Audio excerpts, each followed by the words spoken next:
Hello viewers, welcome to ఏకమైస్ academy. ఈ రోజు మనం వాటర్ యాక్ట్ గురించి డిస్కస్ చేస్తున్నాం. ఇది ఎన్వైర్న్మెంటల్ లెజిస్లేషన్స్లో చాలా ఇంపార్టెంట్ యాక్ట్.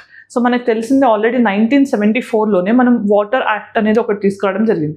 సో దాన్ని మనం రీసెంట్గా 2024లో మోడిఫై చేసుకున్నాం, కొత్త రూల్స్ని కూడా ఇష్యూ చేయడం జరిగింది. సో 1974 యాక్ట్లో ఉన్న ప్రొవిజన్స్ ఏంటి, దాంతోపాటు మనకి 1977లో సెస్ యాక్ట్ అనేది కూడా తీసుకొచ్చామన్నమాట. సో వాటర్ సెస్ యాక్ట్, దాని గురించి డిస్కస్ చేద్దాం. అలానే ఇప్పుడు రీసెంట్గా తీసుకొచ్చిన మోడిఫికేషన్స్ ఏంటి, వాటర్ యాక్ట్ 2024లో దానిలో కొత్తగా ఆడైన రూల్స్ ఏంటి, అలానే మనకి వాటర్ అనేది చాలా స్కేర్స్ అవుతుంది కదా, దానికి గల రీజన్స్ ఏంటి, మరి వాటర్ కన్జర్వేషన్కి మనం తీసుకుంటున్న మెషర్స్ ఏంటి, ఇలాంటివన్నీ కూడా ఈ వీడియోలో డిస్కస్ చేద్దాం. సో ఈ సిలబస్ పాయింట్ ఆఫ్ వ్యూలో మనకి జిఎస్ పాయింట్ ఆఫ్ వ్యూలో ఎన్వైర్న్మెంట్ సెక్షన్లో చాలా ఇంపార్టెంట్ టాపిక్. సో మెయిన్స్లో కానీ ప్రిలిమ్స్లో కానీ న్యాచురల్ రిసోర్సెస్ కానీ వాటికి సంబంధించిన ఇనిషియేటివ్స్ మీద కానీ క్వశ్చన్స్ చాలా అడుగుతారు. అండ్ ఎన్వైర్న్మెంటల్ లెజిస్లేషన్స్ అనేది యూపీఎస్సీలో ఎన్వైర్న్మెంట్ పాయింట్ ఆఫ్ వ్యూలో మోస్ట్ ఇంపార్టెంట్ టాపిక్ కూడా. సో ఈ పర్టికులర్ కాంటెక్స్లో ఫస్ట్ వీడియో కాంపోనెంట్స్ చూద్దాం. సో వై న్యూస్, దాని తర్వాత వాటర్ యాక్ట్ ఆఫ్ 1974 ఏం చెప్తోంది, and need for amendment. Need for amendment ఏంటి, హైలైట్స్ ఏంటి, వాటర్ యాక్ట్ యొక్క 2024 హైలైట్స్ ఏంటి, అండ్ న్యూ రూల్స్ ఏవైతే అమెండ్ చేస్తారో దాని ఇంపాక్ట్ ఏంటి అండ్ సిగ్నిఫికెన్స్ ఏంటి అనేది తెలుసుకుందాం. సో సిలబస్ పాయింట్ ఆఫ్ వ్యూలో GS paper 3 environment point of వ్యూలో ఇంపార్టెంట్. దెన్ ఏపీఎస్సి ప్రిపేర్ అవుతున్న ఆస్పిరెంట్స్ అందరికీ గ్రూప్ 2 ఎగ్జామినేషన్ 23rd February ఉంటుందని రీసెంట్గా ఏపీఎస్సి అనౌన్స్ చేసింది కదా. సో మీరు టెస్ట్ సిరీస్ కోసం చూస్తుంటే ఏకమైస్ అకాడమీ మనకి ఒక కొత్త టెస్ట్ సిరీస్ని లాంచ్ చేసింది. ఈ టెస్ట్ సిరీస్లో 18 సెక్షనల్ టెస్ట్తో పాటు 3 గ్రాండ్ టెస్ట్ ఉంటాయి, అలానే డీటెయిల్ ఎక్స్ప్లెనేషన్ కాపీ కూడా ఇవ్వడం జరుగుతుంది. సో ఈ టెస్ట్ సిరీస్తో పాటు మీకు 6 months AP related current affairs కూడా ఇస్తారు. అండ్ ఈ మొత్తం కూడా 999 రూపీస్కి అవైలబుల్గా ఉంది. సో ఇంకా ఏదైనా డీటెయిల్స్ కోసం ఈ నెంబర్కి కాల్ చేయొచ్చు, ఎన్రోల్ అవ్వాలన్నా ఈ నెంబర్కి కాల్ చేసి రిజిస్టర్ చేసుకోవచ్చు. సో దెన్ ఇక్కడ మనం డిస్కస్ చేస్తుంది ఏంటి, యూనియన్ ఎన్వైర్న్మెంట్ మినిస్ట్రీ అనేది మనకి రీసెంట్గా water prevention and control of pollution, manner of holding, enquiry and imposition of penalty rules అనేవి అమెండ్ చేయడం జరిగింది. సో ఇవన్నీ ఏంటి అంటే మనకి ఎమ్మటే ఫోర్స్లోకి వస్తాయని కూడా నోటిఫికేషన్లో మెన్షన్ చేయడం జరిగింది. సో మన ఇక్కడ కీ హైలైట్స్ ఏంటి అనేది డిస్కస్ చేద్దాం. సో ఫస్ట్ అసలు వాటర్ యాక్ట్కి సంబంధించిన న్యూ రూల్స్ ఏవైతే ఇష్యూ చేశారో అవి ఏం హైలైట్ చేస్తున్నాయంటే మనకి decriminalisation of offences and focus on penalties. So ఇంతకుముందు మనం వాటర్ని కంటామినేట్ చేసినా లేకపోతే ప్రాపర్గా హ్యాండిల్ చేయకపోయినా అప్పుడు మనకి కొన్ని ఒఫెన్సెస్ అనేవి ఉండేవి. సో అవి 1974లో మనం తీసుకొచ్చిన యాక్ట్కి అలైన్గా ఉండేవి. సో అలాంటి వాటికి ఇప్పుడు నీడ్ లేదు అనే ఉద్దేశంతో కొన్ని ఒఫెన్సెస్ని డీక్రిమినలైజ్ చేస్తూనే ఉన్న పెనాలిటీస్ని కూడా ఎన్హాన్స్ చేయడం జరిగింది. అది ఫస్ట్ ప్రొవిజన్. దాంతోపాటు నాన్ పొల్యూటింగ్ ఇండస్ట్రీస్ని ఎగ్జామ్ చేశారు. అంటే మనకి జనరల్గా ఎన్వైర్న్మెంట్ పాయింట్ ఆఫ్ వ్యూలో, పొల్యూషన్ పాయింట్ ఆఫ్ వ్యూలో మనకి ఇక్కడ 2 కలర్స్ ఉంటాయి అన్నమాట. అంటే red coloured industries, orange colour industries and white coloured industries. Colour coding అనేది ఉంటుందన్నమాట. సో ఈ రెడ్ కలర్డ్ అంటే ఏంటి, ఏవైతే ఎక్కువగా ఎన్వైర్న్మెంట్ని పొల్యూట్ చేస్తున్నాయో అలాంటి ఇండస్ట్రీస్ రెడ్ ఇండస్ట్రీస్ అంటాం. సో వీటి మీద కంప్లీట్ బ్యాన్ అనేది ఉంటుంది.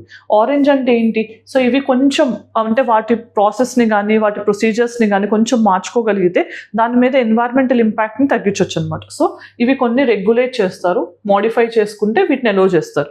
Then white industries. White industries అంటే ఇక్కడ మనం రిఫర్ చేస్తున్న నాన్ పొల్యూటింగ్ ఇండస్ట్రీస్, అంటే ఎన్వైర్న్మెంటల్లీ సస్టైనబుల్ ఇండస్ట్రీస్ కానీ రెన్యూబుల్ ఎనర్జీ సంబంధించిన ఇండస్ట్రీస్ని కానీ మనం వైట్ ఇండస్ట్రీస్గా చెప్పొచ్చు. సో ఇలాంటి వాటికి ఈజీగా అప్రూవల్స్ అనేవి దొరుకుతాయి. అలానే వీటి గురించి మనకి ఎగ్జామ్షన్ కూడా ఉంటుంది. అంటే క్లియరెన్సెస్ విషయంలో సిపిసిబిని కానీ అదర్ బాడీస్ని మనం అడగాల్సిన అవసరం ఉండదు. Then role and appointed adjudication officers. So మనకి ఇక్కడ అడ్జుడికేషన్ అంటే ఏంటి, ఎవరైతే డిస్ప్యూట్ ఉంటుందో, అంటే ఫర్ ఎగ్జాంపుల్ ఇప్పుడు ఒక ఇండస్ట్రీకి ఒక పర్టికులర్ అథారిటీకి డిస్ప్యూట్ ఉన్నప్పుడు అడ్జుడికేటింగ్ ఆఫీసర్స్ని కూడా అపాయింట్ చేయడానికి కొత్తగా రూల్స్ అనేవి ఫెసిలిటేట్ చేయడం జరిగింది. అలానే మనకి ఫైల్ చేయడానికి కంప్లైంట్స్, అంటే ఫర్ ఎగ్జాంపుల్ మనకి కంప్లైంట్స్ ఫైల్ చేయడానికి అథారిటీ ఎవరని చెప్తున్నారు ఇక్కడ, సిపిసిబి సెంట్రల్ లెవెల్లో central pollution control board, state లెవెల్లో స్టేట్ పొల్యూషన్ కంట్రోల్ బోర్డ్ అనేవి మనకి కంప్లైంట్స్ ఏమైనా చేయాలంటే, అంటే వాటర్ రిలేటెడ్ మనకి ఇష్యూస్ ఏదైనా ఉన్నా కూడా ఈ రూల్స్ ప్రకారం సెంట్రల్ లెవెల్లో సిపిసిబికి, స్టేట్ లెవెల్లో ఎస్పిసిబికి కంప్లైంట్ చేయాలని చెప్పి న్యూ రూల్స్ చెప్తున్నాయి. అలానే రిలవెంట్ సెక్షన్స్ కూడా మెన్షన్ చేశారు. అంటే వైలేషన్స్ జరిగితే ఈ పర్టికులర్ యాక్ట్ ఏదైతే 24 యాక్ట్ ఉందో దాని ప్రకారం సెక్షన్ 41, 43, 43A ఇలా కొన్ని సెక్షన్స్ మెన్షన్ చేశారు. దీంట్లో వైలేషన్స్ కనుక జరిగితే దానికి తగ్గట్టు పెనాలిటీస్ కానీ రిలవెంట్ పనిష్మెంట్స్ అనేవి కానీ ఇంపోజ్ చేయడానికి కూడా ఈ అథారిటీస్కి పవర్స్ అనేవి కన్ఫర్ చేయడం జరిగింది. Then next water act 1974. So అసలు మనం దీన్ని దేనికి తీసుకొచ్చాము అని అంటే వాటర్ని ఎఫిషియెంట్గా యూజ్ చేయడంతో పాటు వాటర్ ఎఫిషియెంట్ యూస్తో పాటు మనకి preventing of pollution. So pollution అనేది అవ్వకుండా చూసుకోవడానికి 1974 యాక్ట్ని తీసుకురావడం జరిగింది, రైట్. సో ఇది ఫస్ట్ మనకి ఎన్వైరన్మెంటల్ లెజిస్లేషన్లో ఒక పర్టికులర్ న్యాచురల్ రిసోర్స్ని టార్గెట్ చేయడానికి తీసుకొచ్చిన ఫస్ట్ యాక్ట్గా కూడా చెప్పొచ్చు. ఎందుకంటే మనకి ఇంతకు ముందు environmental legislations point of view చూస్తే వైల్డ్ లైఫ్ ప్రొటెక్షన్ యాక్ట్ అనేది 1972లో తీసుకొచ్చాం, రైట్. సో దాని తర్వాత మనం ఒక రిసోర్స్ని అడ్రస్ చేయడానికి తీసుకొచ్చింది ఎప్పుడు అని అంటే వాటర్ యాక్ట్ 1974లో. దీని తర్వాత ఏం చేసాం, ఎయిర్ యాక్ట్ తీసుకురావడం జరిగింది. సో ఎయిర్ యాక్ట్ అనేది 1981లో తీసుకురావడం జరిగింది, ఓకే. సో దాని తర్వాత మీరు గుర్తుపెట్టుకోవాల్సింది ఇక్కడ ఫారెస్ట్ కన్జర్వేషన్ యాక్ట్ అనేది కూడా 1980లో తీసుకొచ్చాం. దాని తర్వాత ఏమైంది, ఎన్వైరన్మెంట్ ప్రొటెక్షన్ యాక్ట్ ఆఫ్ 1986. అంటే మొత్తం ఎన్వైరన్మెంట్ని ప్రొటెక్ట్ చేయడానికి 1986లో ఒక కాంప్రహెన్సివ్ యాక్ట్ కానీ ఒక లా కానీ ఉండాల్సిన అవసరం ఉందని గుర్తించి అప్పుడు మనం ఎన్వైరన్మెంట్ ప్రొటెక్షన్ యాక్ట్ తీసుకురావడం జరిగింది. అంటే ఒక స్పెసిఫిక్ న్యాచురల్ రిసోర్స్ని కన్జర్వ్ చేయడానికి ఫస్ట్ టైం మనం ఒక లెజిస్లేషన్ క్రియేట్ చేసుకున్నాము అంటే ఇది వాటర్ యాక్ట్ ఆఫ్ 1974. దెన్ మరి ఇక్కడ దీని మెయిన్ అమెండ్మెంట్ యొక్క నీడ్ ఏంటి అంటే మనం 1974లో తీసుకొచ్చిన లాని ఇప్పుడు 2024లో ఎందుకు అమెండ్ చేయాల్సి వచ్చింది అని అంటే మనం ఇక్కడ కొంచెం డెమోక్రటిక్ గవర్నెన్స్ అనేది ఎన్షూర్ చేయడానికి. అంటే వాటర్ యూజ్ ఎఫిషియన్సీలో కూడా డెమోక్రటిక్ గవర్నెన్స్ అంటే ఒక స్టెప్ బై స్టెప్ ప్రాసెస్ కానీ కొన్ని ఇన్స్టిట్యూషన్స్కి కొన్ని పవర్స్ ఇచ్చి ప్రాపర్గా పీపుల్స్ ఇన్వాల్వ్మెంట్తో బెటర్ రిజల్ట్స్ని అచీవ్ చేయడానికి దీన్ని అమెండ్ చేయడం జరిగింది. అలానే దీని అప్లికబిలిటీ విషయానికి వస్తే మనకి ఇనీషియల్గా 15 స్టేట్స్లో ఇది అప్లై అయ్యేది, కానీ తర్వాత మనం 25 స్టేట్స్కి దీన్ని అప్లై చేయడం జరిగింది, న్యూ అమెండ్మెంట్ అనేది. సో మరి ఇనీషియల్గా 15 స్టేట్స్కి ఎందుకు మనం దీన్ని అప్లై చేయాల్సి వచ్చింది అని అంటే జనరల్గా మనకి ఆర్టికల్ 252 ఆఫ్ ఇండియన్ కాన్స్టిట్యూషన్ కింద ఏంటి అంటే 2 or more స్టేట్స్ పార్లమెంట్ని రిక్వెస్ట్ చేసినప్పుడు ఒక లెజిస్లేషన్ తీసుకురావచ్చు అనే విషయం మీకు తెలుసు కదా. సో అలా తీసుకొచ్చినప్పుడు ఏమవుతుంది అని అంటే ఆ లా అనేది ఓన్లీ ఆ స్టేట్స్కి మాత్రమే వర్తిస్తుంది. కొత్తగా ఎవరైనా స్టేట్ ఆ లాని అప్లై చేసుకోవాలంటే వాళ్ళు మళ్ళీ పార్లమెంట్ని రిక్వెస్ట్ చేసి ఆ లాని వాళ్ళకి అప్లై చేసుకున్నట్టు చేయొచ్చు. అలా ఈ క్రమంలో మనకు 15 స్టేట్స్ నుంచి అదే 25 స్టేట్స్కి అప్లికబిలిటీ అనేది ఇంక్రీజ్ అయింది. దాంతోపాటు మరి రెగ్యులేటరీ బాడీస్గా కొత్త యాక్ట్ ఎవరిని మెన్షన్ చేసింది అని అంటే CPCB, central pollution control board and state pollution control బోర్డ్ని రెగ్యులేటరీ అథారిటీస్గా మెన్షన్ చేయడం జరిగింది. సో మనకి గుర్తుపెట్టుకోవాల్సిన ఇంకొక అంశం ఏంటి, ఇక్కడ సిపిసిబి అనేది ఒక స్టాట్యూటరీ బాడీ, అలానే స్టేట్ పొల్యూషన్ కంట్రోల్ బోర్డ్స్ కూడా statutory bodies, right. Then provisions విషయానికి వస్తే ఇక్కడ ప్రయర్ అప్రూవల్ అనే ప్రొవిజన్ ఉంది. సో మనకి ప్రయర్ అప్రూవల్ అంటే మనం వాటర్ యూజ్ చేయడానికి మనకి స్టేట్ వాటర్ బోర్డ్స్ నుంచి కానీ స్టేట్ గవర్నమెంట్స్ నుంచి కానీ ఫస్ట్ ప్రయర్ అప్రూవల్ అనేది తీసుకోవాల్సింది అని చెప్తున్నారు. అలానే ఇన్ఫర్మేషన్ కలెక్షన్, సో మనం వాటర్ యూజ్ ఎఫిషియన్సీకి సంబంధించిన ఇన్ఫర్మేషన్ కలెక్షన్ అనేది రెగ్యులేటరీ బాడీస్ నుంచి కలెక్ట్ చేయాల్సిన అవసరం ఉంటుంది. అంటే ఫర్ ఎగ్జాంపుల్ మనం ఏదైనా గ్రౌండ్ వాటర్ ఎక్స్ట్రాక్షన్ చేయాల్సి వచ్చింది అనుకోండి, సెంట్రల్ గ్రౌండ్ వాటర్ కమిషన్ నుంచి సెంట్రల్ గ్రౌండ్ వాటర్ అథారిటీ నుంచి మనం పర్మిషన్ తీసుకోవడం, ఇన్ఫర్మేషన్ తీసుకోవడం, దాన్ని బట్టి మనం ప్లాన్ చేసుకోవడం అనేది హైలైట్ చేస్తున్నారు. అలానే గైడ్ లైన్స్ అండ్ డైరెక్టివ్స్ ఇవ్వడానికి కొన్ని బాడీస్కి ఎంపవర్మెంట్ అనేది చేయడం జరిగింది.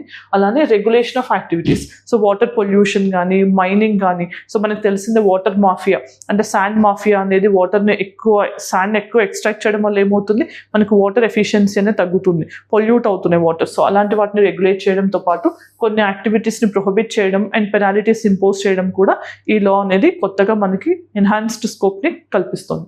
Then water prevention and control of pollution cess act. So ఇక్కడ 1977లో అంటే 1974లో మనం ఎప్పుడైతే వాటర్ యాక్ట్ తీసుకొచ్చామో దానికి అమెండింగ్గా 1977లో సెస్ని ఇంపోజ్ చేస్తూ యాక్ట్ తీసుకొచ్చాం. సో ఇక్కడ మనం గుర్తుపెట్టుకోవాల్సింది ఏంటి, సెస్ అంటే ఏంటి అని. సెస్ అనేది ఏంటి, జనరల్గా ఒక పర్టికులర్ పర్పస్ కోసం ట్యాక్స్ చేస్తాం, దాన్ని సెస్ అంటాం.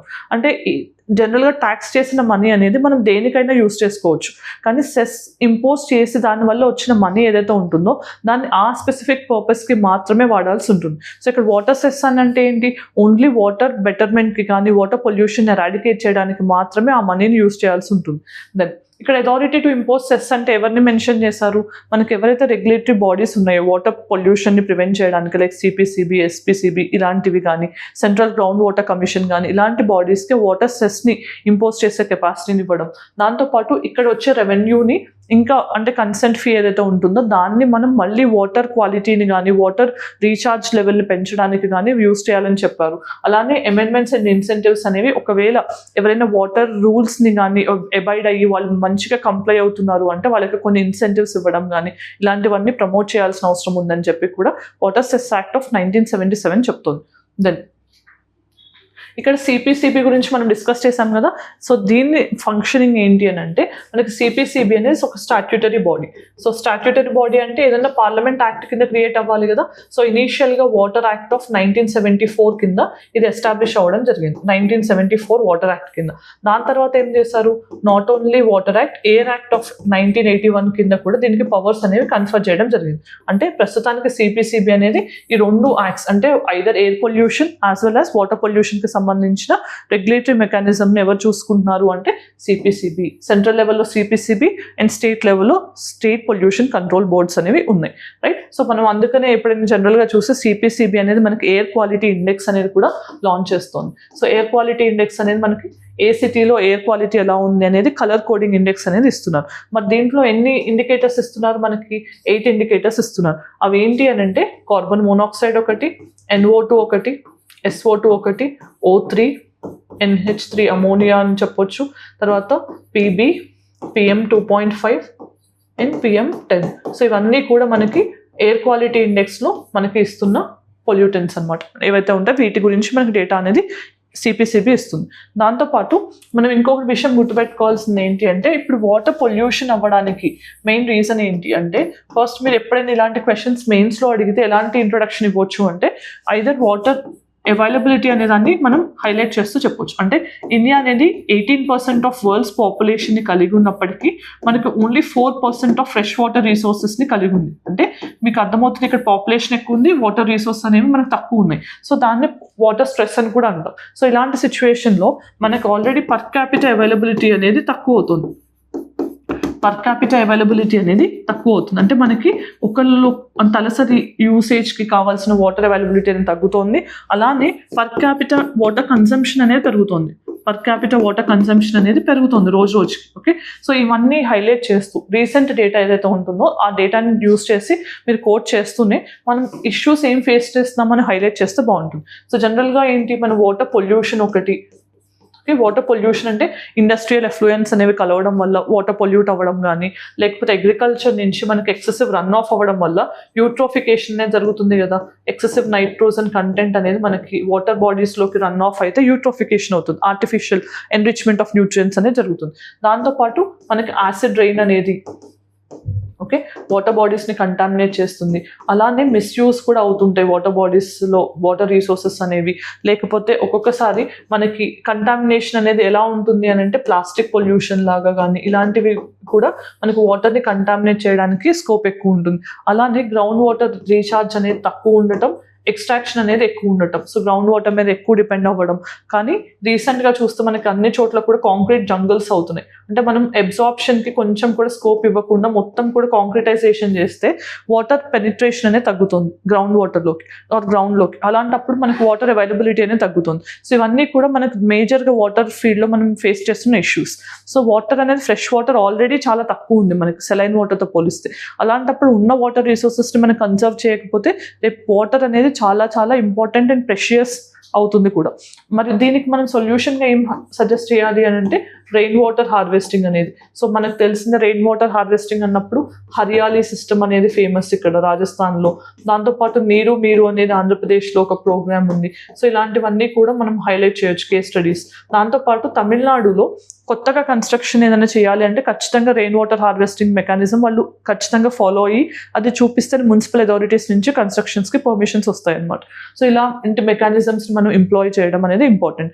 దాంతోపాటు మరి గవర్నమెంట్ వాటర్ ఇనిషియేటివ్స్ ఏం తీసుకుంటుంది అనేది కూడా మీరు మెన్షన్ చేస్తే బాగుంటుంది. ఫర్ ఎగ్జాంపుల్ ప్రధాన్ మంత్రి కృషి సించాయి యోజన అంటే వాటర్ యూస్ని తగ్గించడానికి micro irrigation type of practices చేస్తున్నాం కదా, అది కూడా మంచి ఇనిషియేటివ్.